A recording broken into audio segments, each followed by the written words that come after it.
राधे राधे गोविंद गोविंद राधे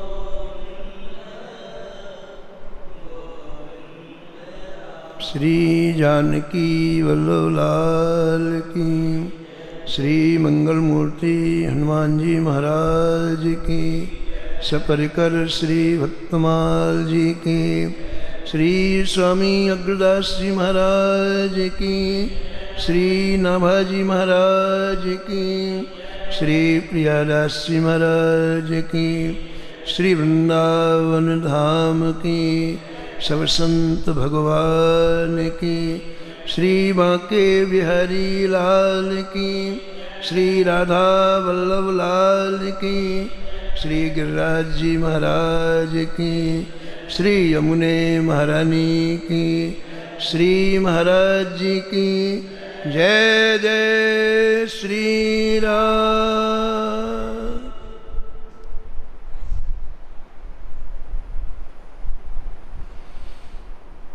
प्रातः स्मरणी परम वंदनी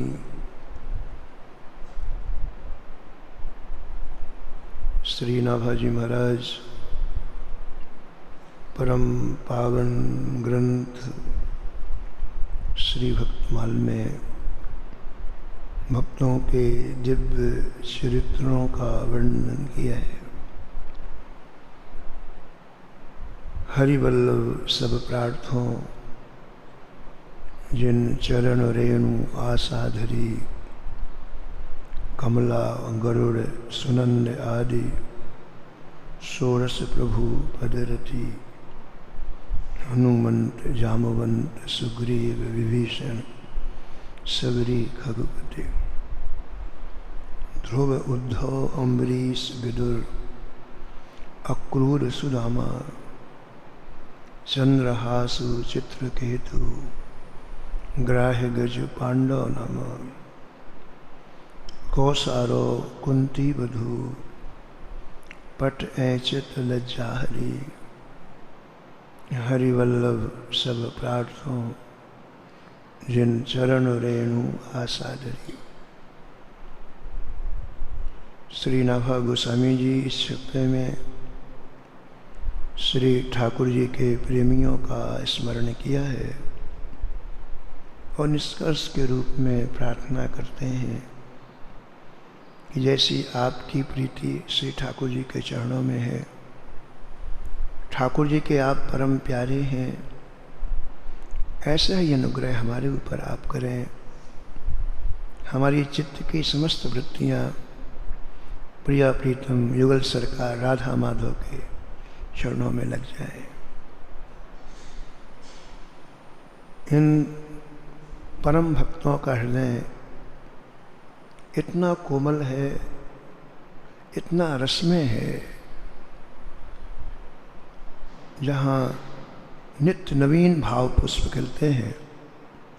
नए नए भाव इन भक्तों के हृदय में खिलते हैं और उन भावों का आस्वादन करने के लिए ठाकुर जी दौड़ लगाते हैं। उन्हीं में से एक परम भक्ता सबरी जी हैं,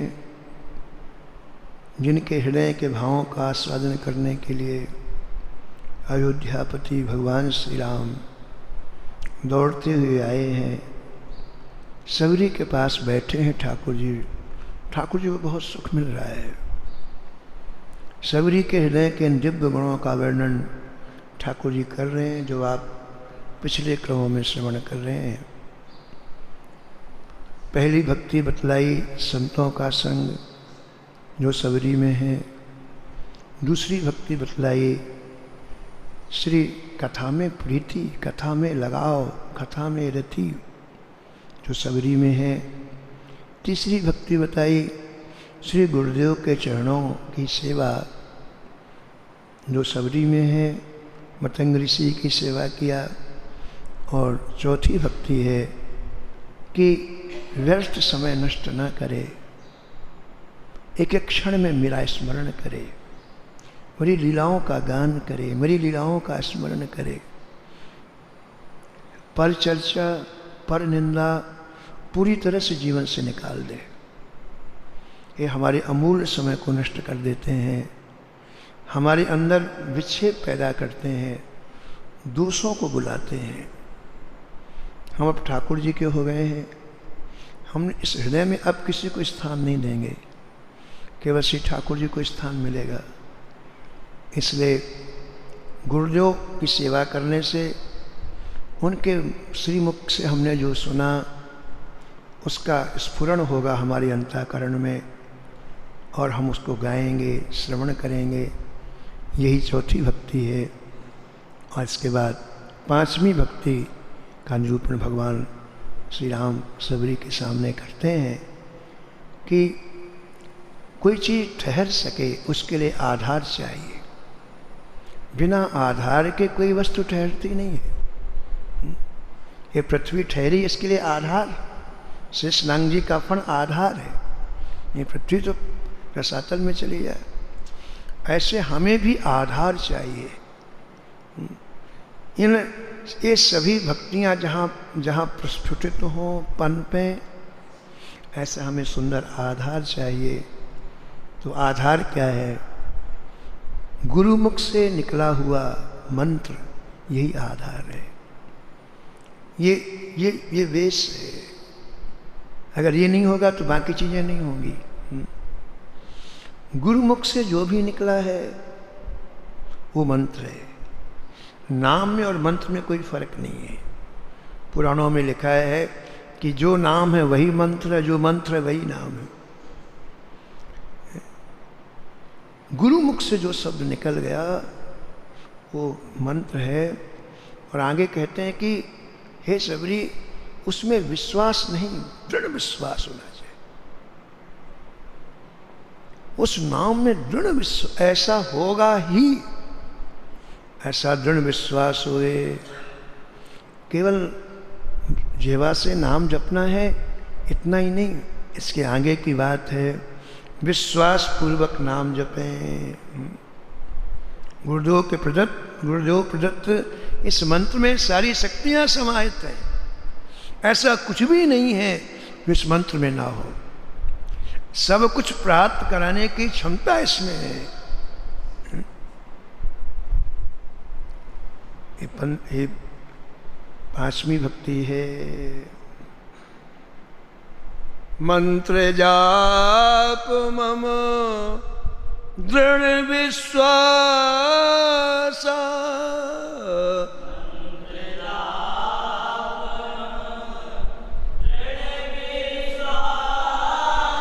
पंचम भजन सो वेद प्रकाश, पंचम भजन सो वेद प्रकाश, वेद प्रकाश, वेद।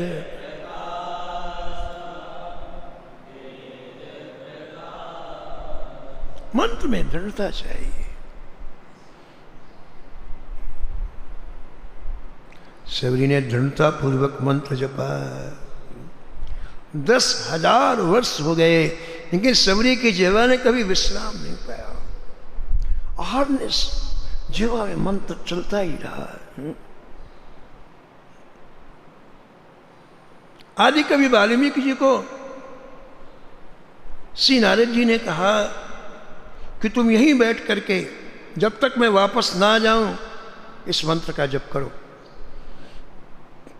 आदि कवि वाल्मीकि जी को आज्ञा दी। श्री नारद जी महाराज ने, और विश्वास करके वाल्मीकि जी बैठ गए। इसके पहले इनका नाम रत्नाकर था। बैठ गए, लेकिन विश्वास हो गया गुरु जी ने जो कहा है मुझे वो करना ही है। बैठ गए। अब देखो आश्चर्य की बात है कि उन्होंने सीधा नाम भी नहीं बोला। मंत्र की बात सुन, राम भी सीधा नहीं बोल पाए, लेकिन महाराज गुरु के शब्दों में विश्वास था तो मरा मरा जपते जपते ही ठाकुर जी का दर्शन हो गया। उल्टा नाम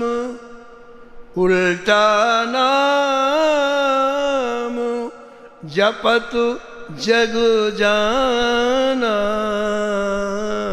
उल्टा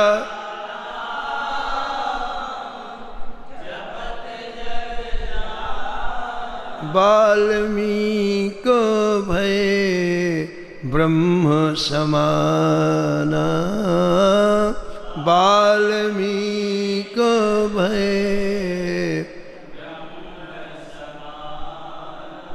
जाने आदि कवि नाम प्रताप, जाने आदि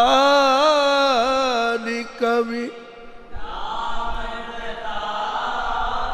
भयं शुद्ध करे उल्टा जापू, भयं शुद्ध करे उल्टा।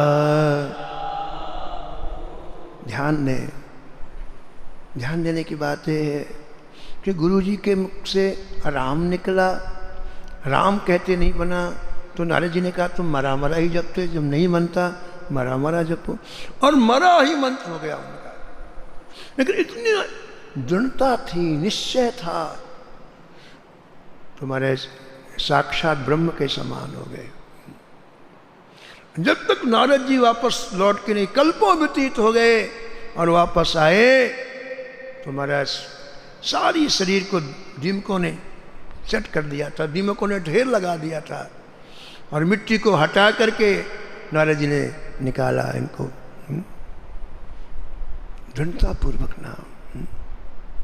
जब राम जी आए वाल्मीकि जी के आश्रम में, और कहा हम कहाँ रहें बताओ, हमें 14 वर्ष रहना है, कहाँ रहें? तो वाल्मीकि जी कहते हैं मंत्र राजनित जप ही तुम्हारा,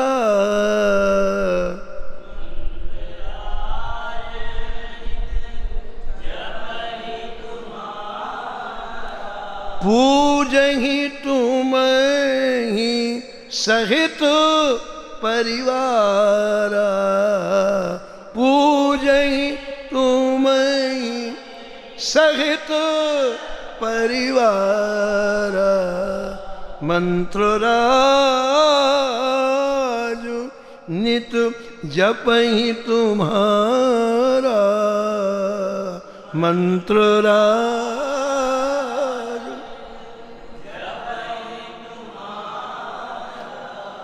हे राम, जो आपके मंत्रराज का नित्य जप करते हैं दृढ़ता पूर्वक, और सभी पार्षदों के साथ आपका पूजन करते हैं, लक्ष्मण जी हैं, भरत जी हैं, शत्रुघ्न जी हैं, हनुमान जी हैं, उनके हृदय में आप निवास करो। अब देखो श्री वाल्मीकि जी का मंत्रराज क्या है बताओ आप, बोलो क्या है? 6 अक्षर का है कि 8 अक्षर का है कि 16, कौन सा बताओ? अरे गुरु जी से जो मिला वही उनका मंत्रराज है, उल्टा मरा मंत्रराज है उनका। जो मरा वही उनका मंत्रराज है, गुरु प्रदत्त मंत्र ही मंत्रराज है।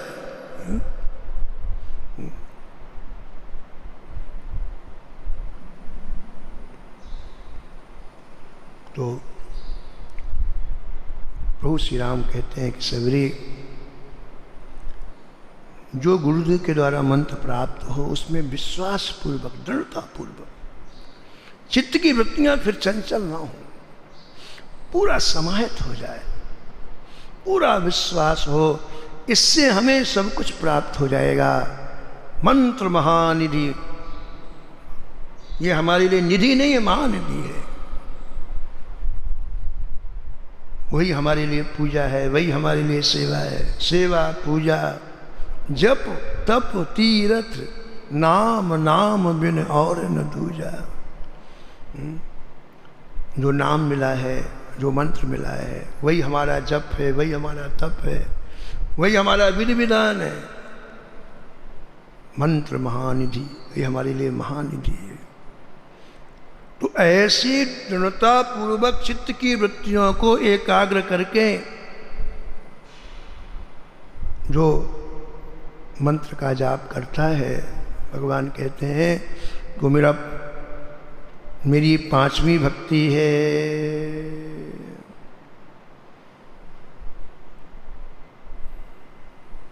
श्री चैतन्य महाप्रभु जी के परिकरों में श्री यमन हरिदास जी बहुत ऊंचे नाम जापक हुए, बहुत ऊंचे।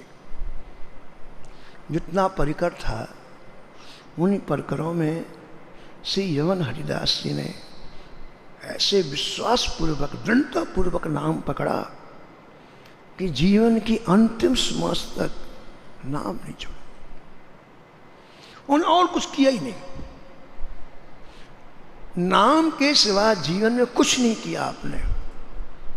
और एक सूत्र हृदयंगम करके रखा, हृदय में रखा, जो महाप्रभु जी का है, तृणादपि सुनीचेनो तरोरपि सहिष्णुना। बस ये 2 शब्दों को पूरे जीवन में पकड़ के रखा आपने। उनका जीवन इसी के ऊपर खड़ा था, ये फाउंडेशन है। अपने आप को सबसे छोटा समझना। देखो भैया, अहंकार बड़ा सूक्ष्म है और थोड़ी थोड़ी बातों में हमारा अहंकार जागृत हो जाता है। और जहाँ अहंकार जागृत होता है वहाँ सबसे बड़ा खतरा ये है कि हम अहंकार के लिए भजन भी छोड़ देंगे, ठाकुर जी को सबको छोड़ देंगे। इतना खतरनाक है। तो हमें अपनी सुरक्षा के लिए सबसे पहला काम ये करना है कि बिल्कुल अपने आप को लघु मानो, छोटा मानो। हम चाहते हैं कि इस जीवन में भगवान का भजन हो, तो इस सूत्र को सबसे आगे रखो, नहीं उलझ जाएंगे।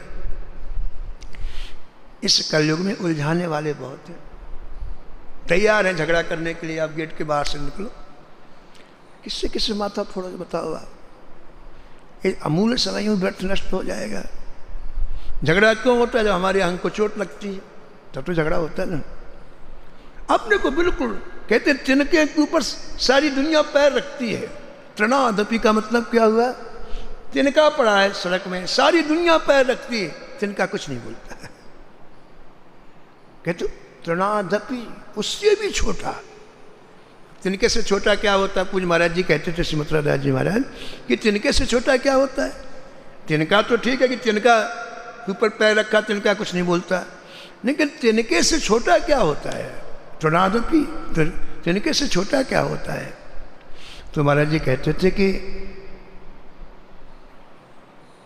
जैसे हम बिहारी जी जा रहे हैं, ठीक है, चौराहे में अकारण किसी ने हमको गाली दी, कोई कारण नहीं, नाम पहचानते ना कुछ ना, लेकिन उस गालियां देना प्रारंभ कर दिया। अब हमको बड़ा गुस्सा आया कि देखो बिना मतलब कोई गाली दे रहा है, तो मन में आया कि इसको जवाब देना चाहिए, इसको सबक सिखाना चाहिए। और उसी समय याद आया कि बिहारी जी की आरती का समय है। यदि इससे उलझते तो आरती छूट जाएगी बिहारी जी की।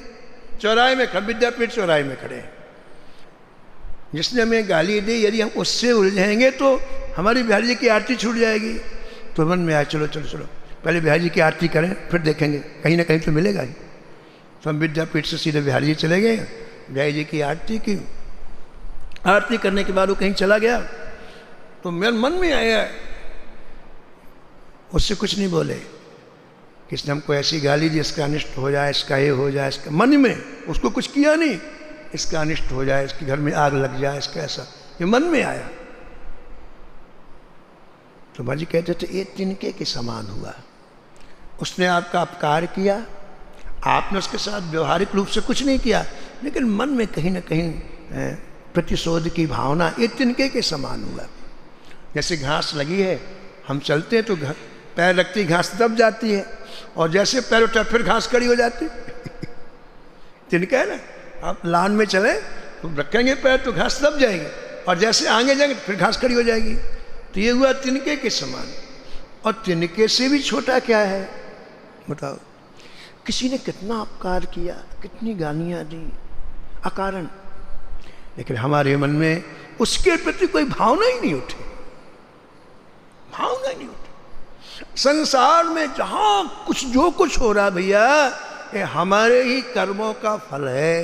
इस बात को अच्छी तरह से लिख लेना चाहिए। पूर्व जन्म में हमने जो कर्म किए हैं उसी का फल भोगने के लिए हमारे सामने लोग आते हैं, अपना कर्जा लेने के लिए आते हैं। हमारे कर्मों का वो फल है, कोई शत्रु के रूप में आ रहा है, कोई मित्र के रूप में आ रहा है, कोई सहायता करने के लिए आ रहा है, तो कोई चीज़ कोई छीनने के लिए आ रहा है, लेकिन है पूर्व जन्म के कर्मों का फल। तो इनमें उलझो मत। ये हमारी फाइलें चल रही हैं, निपटारा हो रहा है, अच्छे लोग आ रहे हैं, उनमें भी मत उलझो। क्योंकि ध्यान रखो, जीवन का मुख्य लक्ष्य है गोविंद का भजन। आपके प्रेमी आ गए, अच्छे लोग आ गए, आपकी प्रशंसा कर, उसमें भी आप उलझे तो समय तो गया ना बाबा। भजन का समय तो चला गया, उसमें भी नहीं उलझना है। और बुरे लोग आए, उनमें भी नहीं उलझना अपने को। हमें तो अपने लक्ष्य को निरंतर सावधानी पूर्वक सामने रखना है। तृणादपि सुनीचेन का तात्पर्य है, कोई कितना अपकार करे, कोई हमारे साथ कितना गंदा व्यवहार करे, हमारे मन में उसके प्रति तनिक भी कोई भावना न उठे। पूर्व जन्म में मेरे से कुछ ऐसा हो गया होगा, श्री ठाकुर जी कृपा करके उसको समाप्त कर रहे हैं। उसने गाली दे दी, हमारा कर्जा खत्म हो गया। बस खुशी होनी चाहिए। कर्जा खत्म हो तो खुशी नहीं होनी चाहिए। ये महाप्रभु जी कहने का तात्पर्य है। तृणादपि सुनीचेन तरोरपि सहिष्णुना, वृक्ष के समान सहनशील करो। वृक्ष की पत्तियों को हम लोग ले जाते हैं, उपयोग में करते हैं, वृक्ष कुछ नहीं बोलता है। वृक्ष के फलों को ले जाते हैं, कुछ नहीं बोलता है। वृक्ष की लकड़ियां काट करके चौखट बना लेते हैं, दरवाजे बना लेते हैं, वृक्ष कुछ नहीं बोलता। ठंडी में जलाते हैं, वृक्ष कुछ नहीं बोलता है। उसके अंग अंग को ले जाते हैं, लेकिन वृक्ष कभी प्रतिकार नहीं करता, कभी बोलता नहीं। प्रेमियों, इसी तरह हमारे जीवन में कितनी भी प्रतिकूलताएं आए, लेकिन उसको हम सहन करें। हमको मुख्य बात याद रखनी है, सहन ना करेंगे तो हमको समय देना पड़ेगा, और समय यदि गया तो लुट गए हम। जीवन में सब चीजें मिल सकती हैं, समय नहीं मिलेगा किसी को भी। पूज्य श्री राम सुखदास जी महाराज कहते थे कि 60 वर्ष में किसी ने 60 करोड़ रुपए कमाए, और अंतिम समय वो व्यक्ति कहे कि मैं 60 करोड़ दे रहा हूं, एक श्वास मिल जाए, मिलेगी? नको, नहीं मिलने वाली। 60 करोड़ देने में एक श्वास नहीं मिलने वाली है। समय का संबंध भजन से, भजन के लिए समय चाहिए, उस समय को बचाओ। बाकी चीज आप रोक नहीं सकते हैं, प्रारब्ध के अनुसार आएंगी। धन प्रारब्ध के अनुसार आएगा, हमें सम्मान प्रारब्ध के अनुसार मिलेगा, हमारा जन्म प्रारब्ध के अनुसार होगा, हमारी मृत्यु प्रारब्ध के अनुसार होगी। जीवन में लाभ प्रारब्ध के अनुसार होगा, और घाटा भी प्रारब्ध के अनुसार होगा। हानि लाभ जीवन मरण जस अपजस विधि हमारे हाथ में आई नहीं है, ब्रह्मा के हाथ। फिर काहे को टेंशन, काहे को समय खराब करना? तीर निकल चुका हो, ये बाला तीर निकल चुका है प्रारब्ध का, उतना ही होना है। इसलिए हमें केवल एक काम करना है, अपने जीवन की बागडोर प्रिया प्रीतम के चरणों में सौंप करके केवल उनका स्मरण करना है। क्योंकि हमने एक दिन और कहा था आपसे कि चरणों में सौंपते सारी जिम्मेदारी ठाकुर जी ले लेते हैं। अब हम फ्री हो गए, जब सब कुछ ठाकुर जी अब फ्री हो गए, तो फ्री होने के बाद क्या करना? उनका स्मरण करना है। गीता में बार बार ठाकुर मां सुचि चिंता मत कर, मैं हूं ना। अंतिम बात ठाकुर जी के गीता में, मां सुचि चिंता मत करो, सब कुछ मैं करूंगा, तेरे जितने पाप बन गए उन पापों को मैं दूर करूंगा, तेरी जो आवश्यकता है उसकी पूर्ति मैं करूंगा, बिल्कुल चिंता मत। तो अब हमारे पास उनका जो समय उसमें स्मरण करना है, उनका है नाम में अपने आप को डुबोना है, मंत्र में अपने आप को डुबोना दृढ़ता पूर्वक। तो ये 5वीं भक्ति है। हम ये निवेदन कर रहे थे कि 2 सूत्रों में पूरा जीवन श्री यवन हरिदास ने व्यतीत कर दिया। प्रेमियों, महापुरुषों के एक वाक्य में ही हम पूरा जीवन व्यतीत कर सकते हैं, और उन वाक्यों से निरंतर हमें ऊर्जा मिलती रहेगी। ऊर्जा। यमन हरिदास ने जीवन में कभी भी सम्मान नहीं चाहा। उनका पूरा चरित्र पढ़ो आप, कभी भी। और यमन हरिदास जी ने कभी किसी का प्रतिकार नहीं किया। अपने को छोटा समझ करके 3 लाख नाम जप करते महाराज, 3 लाख नाम जप प्रतिदिन करते। हरे कृष्ण कृष्ण कृष्ण हरे हरे, हरे राम राम राम हरे हरे। किसी से कोई लेना देना नहीं, किसी से न हर्ष न विषाद, बस नाम और हो। पूरे परिकरों में श्री चैतन्य महाप्रभु जी यमन हरिदास के ऊपर बिके थे महाराज। हमारे शिष्य वही है जो गुरु के हृदय की भावनाओं का आदर करे, है ना? वो जो चाहते हैं वो करे। और कोई ऐसा गुरु नहीं होगा जो अपने शिष्य का उत्कर्ष ना चाहे। 84 लाख योनियों से जीव छूट जाए, निरंतर भगवान का भजन करे, भगवान की सन्निधि प्राप्त करे तो समस्त क्लेश समाप्त हो जाए। ऐसे गुरु के हृदय में भावना होती है। तो श्री यमन हरिदास जी 3 लाख नाम जब प्रतिदिन करते महाराज। और इन केवल 2 सूत्रों में ध्यान रखना, गुरु जी के शब्दों को आगे करके चलो। एक बार जयपुर में गोविंद देव जी के मंदिर से बुलावा आया भक्तमाल की कथा के लिए। एक संत रहते हैं श्री राम बालक दास जी महाराज, उन्होंने यहाँ बिहारी जी से कहा कि हमको इनको 7 दिन के लिए ले जाना है कथा के लिए, आप आज्ञा दे दो। बिहारी जी को तो पहले भोग चढ़ाया उन्होंने, और चढ़ाने के बाद निवेदन किया, फिर भोग लेके आए, सीधे नहीं आए पहले बिहारी जी के पास गए और बिहारी जी को भोग चढ़ा के बोले महाराज हम आज्ञा ले आए, अब तारीख फाइनल करो कब चलते हो। मैंने कहा महाराज मैं कहीं बाहर नहीं जाता, मैं तो कथा वक्ता ही नहीं, मैं तो अपने ठाकुर जी को टूटी फूटी भाषा में सुना। बोले नहीं महाराज हमने बिहारी से पूछ लिया, उन्हें कह दिया ले जाओ। तो मैं पूज महाराज जी के पास गया, श्री भक्तमाली जी के पास, श्री गणेश दास जी भक्तमाली जी के पास गया। मैंने कहा महाराज जी मैं तो कहीं जाता नहीं, और ये संत कह रहे हैं कि हम बिहारी जी से आज्ञा ले आए, आप चलो कथा कर, मुझे क्या करना चाहिए।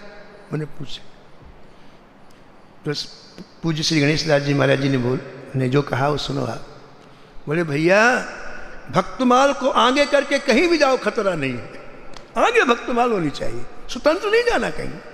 श्री भक्तमाल जी को आगे करके कहीं भी जाओ कोई खतरा नहीं है, स्वतंत्र कहीं नहीं जाओ। कितनी अच्छी बात।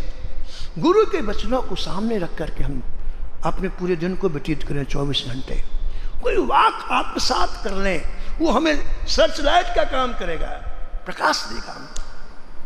श्री यमन हरिदास जी ने हमारे सबसे अच्छी बात इनकी है, 2 वाक्यों में जीवन व्यतीत कर दिया, 2 शब्दों में। तृणादपि सुनीचे न त्वरोरपि सहिष्णुता। कभी सम्मान नहीं चाहा, जितनी चाह है वो भजन छुटाएगी। बड़े बनने की चाह आपका भजन छुटाएगी। दिन भर घूमोगे, हमें कोई माला पहना है, कोई मंच में बैठा है, कोई दिन भर घूमेंगे, राम नाम नहीं कर सकते आप। ये चाह भजन छुड़ाएगी आपको। मैं सेवक सचराचरो रूप स्वामी भगवन। तो मैं सेवक हूं। सेवक का क्या सम्मान, स्वामी का सम्मान होता है। और तरुरपि सहिष्णुता,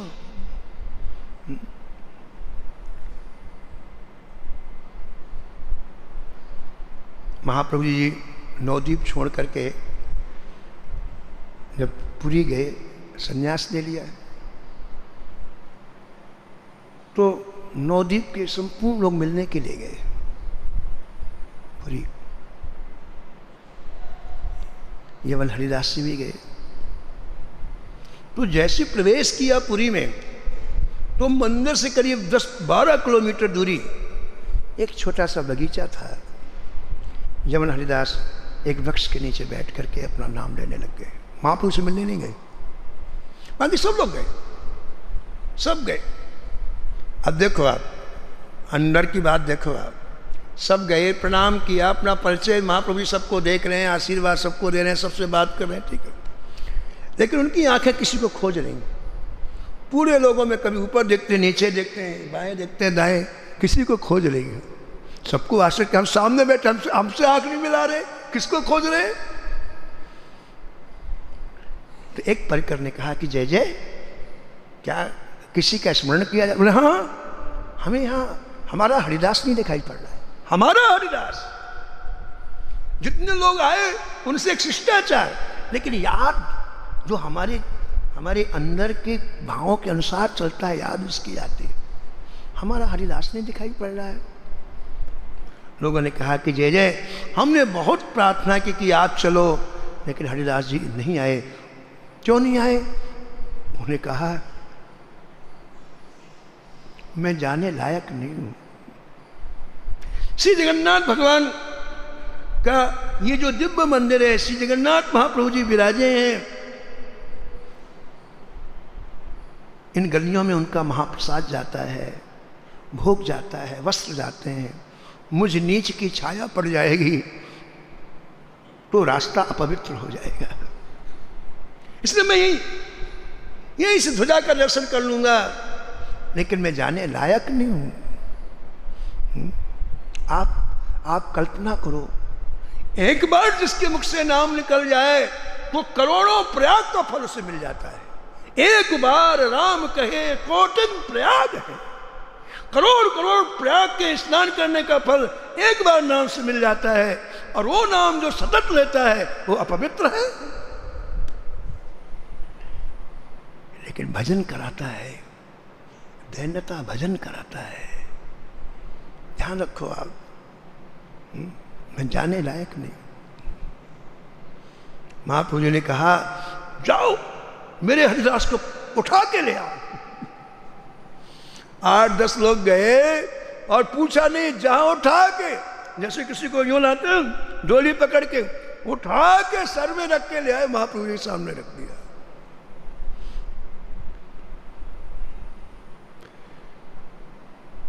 इतना जपी सुनीचे नो, इसके बिना भजन का प्रकाश नहीं होता है, व्यर्थ में हमारा समय जाएगा।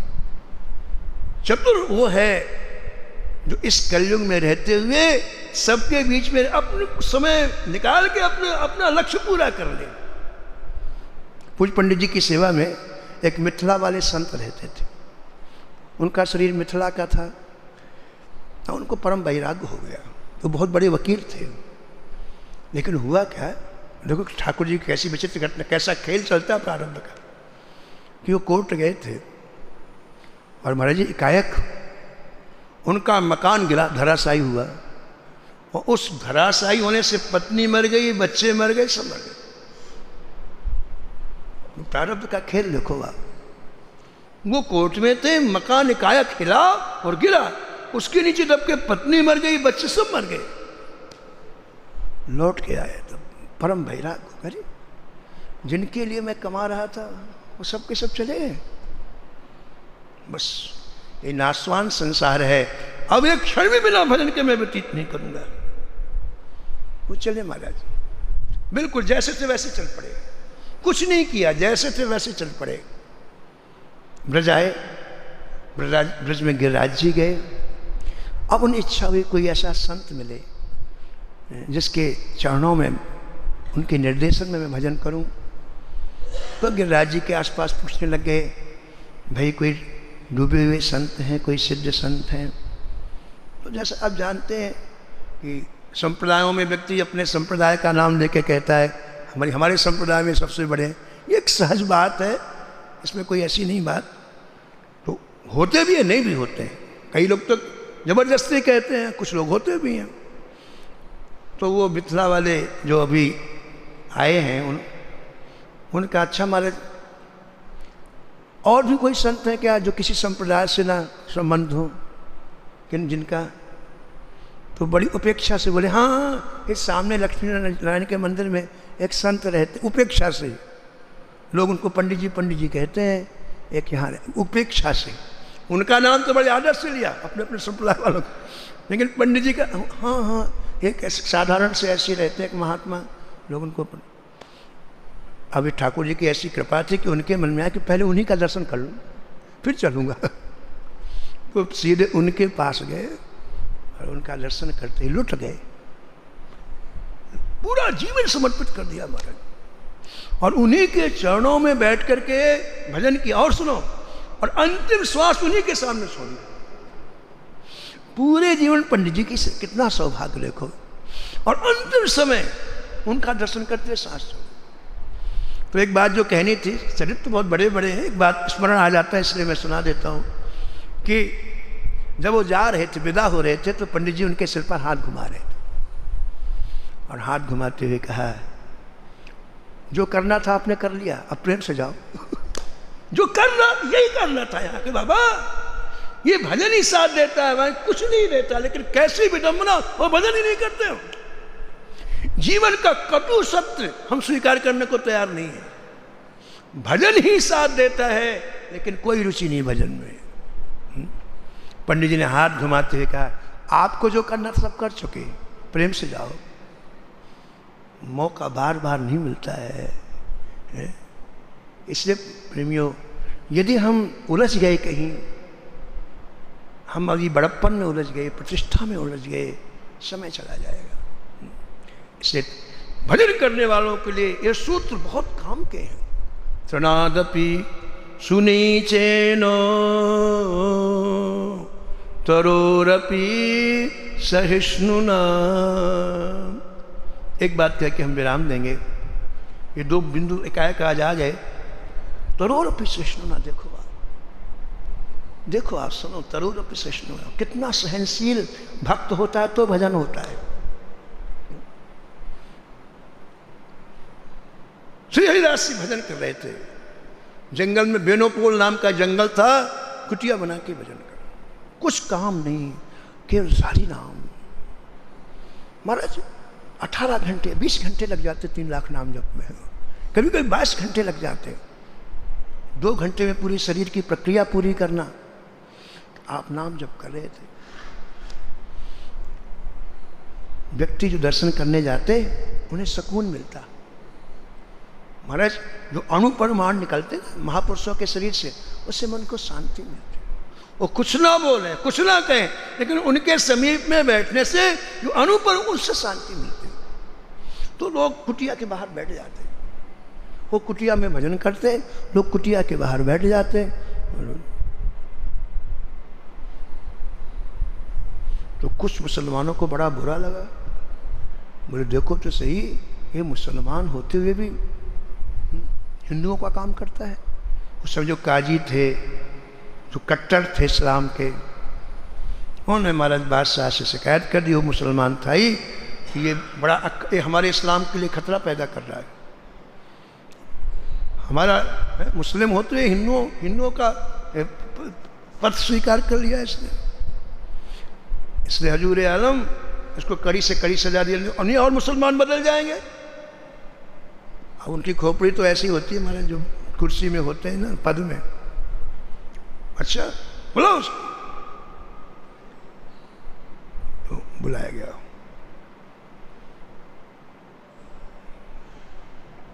पहले मुल्क में न्यायाधीश होते थे, फिर उसके आगे महाराज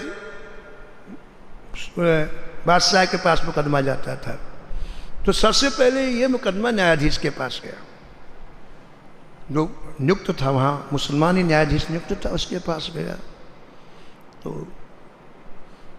पकड़ के ले जाया गया उनको, ये भजन कर रहे थे, पकड़ के ले जाया गया और न्यायाधीश के सामने पेश किया गया। काजियों ने कहा कि हजूर, इसे कड़ी से कड़ी से सजा दी जाए, इस्लाम के विरुद्ध काम कर रहा है, मुसलमान होते भी हिंदुओं के पद पर चल रहा है। तो न्यायाधीश ने एक बार देखा श्री हरिदास जी को, जवल हरिदास जी, और देखते उनके व्यक्तित्व से प्रभावित हो गए। कहने वाले तो अपनी बात कहने हैं, लेकिन हमारी भी तो आंखें हैं, और प्रभावित हुआ। बैठने के लिए उसने आसन दिया, आइए, और एक अपनत्व से बोला कि देखिए, आप आज ही अब निर्णय कर लें, आपका शरीर मुसलमान का है, तो अभी जो हुआ हुआ, अब इस्लाम धर्म को स्वीकार कर लें, मैं कोई दंड वगैरह नहीं दूंगा। जिस कुल में तुम्हारा जन्म हुआ है उसकी बात का अनुसरण जीवन में करो। ये उसने अपनत्व से बोला, कोई क्रोध से नहीं, कोई दंड। तुम श्री हरिदास जी ने भी अपनी बात कही। जब आप अपनी बात कहें तो लोग अपनी बात कहते हैं। श्री यवन ने अपने हृदय की बात कही कि देखो मैं सत्य कहता हूँ, मैं नाम लेता नहीं हूँ, मेरे रक्त में नाम है, ब्लड में नाम, बचपन से ही नाम स्फुरित मेरे अंतःकरण, और मैं लेके मेरे रक्त में है। मैं रक्त से कोई चीज हो तो कैसे निकाल सकते हैं? बताओ, कंठ में हो, मुख में तो छोड़ दो आप, लेकिन जो ब्लड में है वो कैसे निकाला जा सकता है? इसलिए श्रीमान जी, ये नाम मेरे शरीर के साथ ही जाएगा, इसके बिना वो नाम मैं नहीं छोड़ सकता। अब वो काजी सुन रहे तो उन्होंने कहा, हजूर आपकी बात कैसे काटना है? ओ महाराज, तो आग लगाने का काम नहीं करते, यानी इनको सजा दी जाए। तो बताओ, न्यायाधीश इतना प्रभावित हो चुका था कि वो कुछ बोल नहीं पा रहा, लेकिन बादशाह का दबाव कि नहीं करोगे तो बादशाह मेरे को हो सकता है निकाल दे, सजा दे।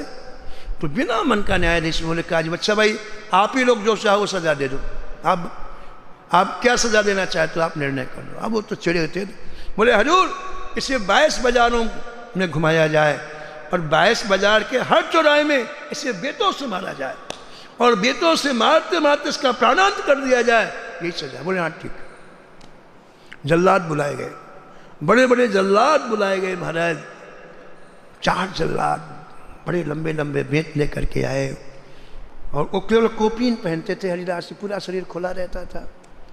हाथ पकड़ के ले गए, पहले चौराहे में खड़ा किया, बेंत मारना प्रारंभ किया, दूसरे चौराहे में, तीसरे चौराहे में, और 4-5 चौराहे के बाद तो ऊपर की चमड़ी ही निकल गई और सीधी पीठ में बेंत मारते चमड़े के महाराज तो ऊपर की चमड़ी निकल गई।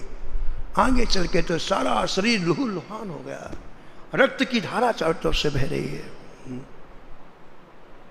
सुनो आप, 1 मिनट की बात है, बड़ी दर्दनाक बात। लिखा है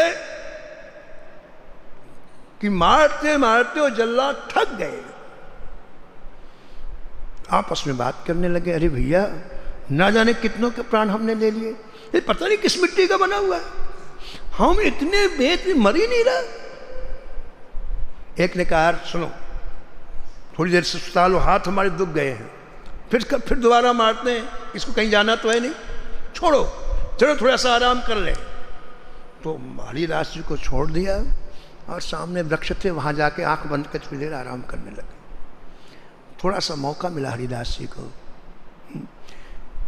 तो अपना दर्द नहीं, शरीर का खून बह रहा है चारों तरफ से, रक्त की धारा बह रही है, चमड़ी ने, उसकी चिंता नहीं। किसकी चिंता बताओ आप?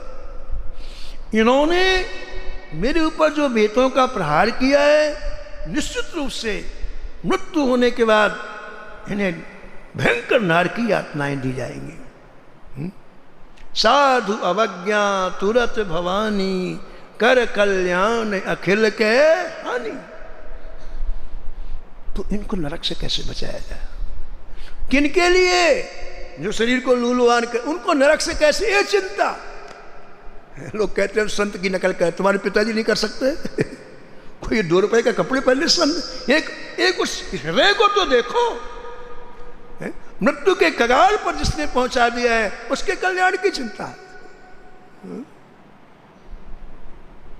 और आगे की बात सुनो, हरिदास जी ने दोनों हाथ ऊपर किए, आकाश की तरफ देखा और कहा, हे नाथ, हे करुणा सागर, यदि मैंने जीवन में थोड़ा भी भजन किया हो, भजन को दाव में लगा दिया, भजन कभी दाव में नहीं लगाया जाता है, भजन दाव लगाने, संसार में कोई वस्तु ऐसी है ही नहीं जिसकी कीमत भजन हो, लेकिन दूसरे के हित के लिए इस संत अपने भजन को दाव में लगा देते हैं। हे करुणा निधान, हे दीन बंधु, यदि मैंने थोड़ा भी जीवन में भजन किया हो, जिनको नरक ना मिले, इन्हों आपका धाम मिले। तरोरपि सहिष्णुना, ऐसा सहनशील बनेंगे प्रेमियों तभी नाम का प्रकाश जीवन में आएगा और आपके जीवन का सदुपयोग होगा, व्यर्थ में आपका समय नष्ट नहीं होगा।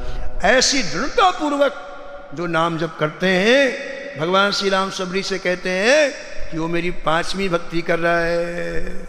मंत्र जाप मम दृढ़ विश्वास, मंत्र जाप पंचम भजन सुवेद प्रकाशा, वेद प्रकाशा, वेद प्रकाशा, वेद प्रकाश। श्री राम जय राम, जय जय राम, श्री राम जय राम, जय जय राम।